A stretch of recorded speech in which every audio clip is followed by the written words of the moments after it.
Abatuye isi benshi bibaza uburyo filimi z'Ubuhinde zikinwa zirimo ibintu bishoboka n'ibidashoboka ndetse zigakurura bamwe mu bazireba bagashobora kurira.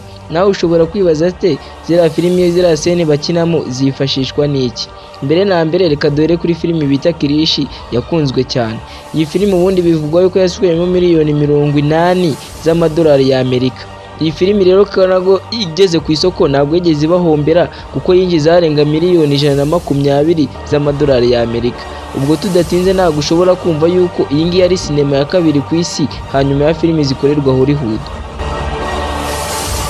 Iyi filimi rero bita Kirishi, cyane cyane Kirishi igice cya gatatu, wigeze ubona seni aho Kale aba arimo ararwana na Kirishi ari kumutera ibyuma ndetse hari n'abaturage mu mujyi. Iyi seni kugira ngo bayishutinge babanje kwifashisha studio bayubakamo uriya munara ubona Kale aba ahagazeho ndetse bamwambika n'ibyuma, bazana n'ibindi byuma byinshi cyane bazatera mu kirere kugira ngo ino seni ibashe kugenda neza.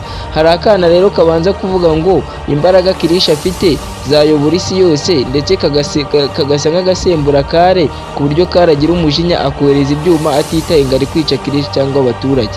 Iyi sene rero kugira ngo nayo ikinwe babanje kwesitara studio, bafata studio yabo bayizengurutsamo ibitambaro by'icyatsi n'ubururu kugira ngo iyi studio ibashe guproducinga neza ibyo bashaka.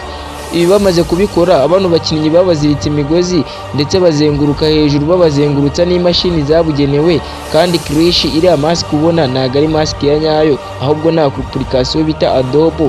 Icyo kintu ugomba kumenya yuko kimwe mu bantu Abahinde bifashisha cyane ari iyi application. Ujya ubona nk'Abahinde baguruka gusa ntiwibaze ukuntu babigenza. Ibi ngibi rero biroroshye cyane.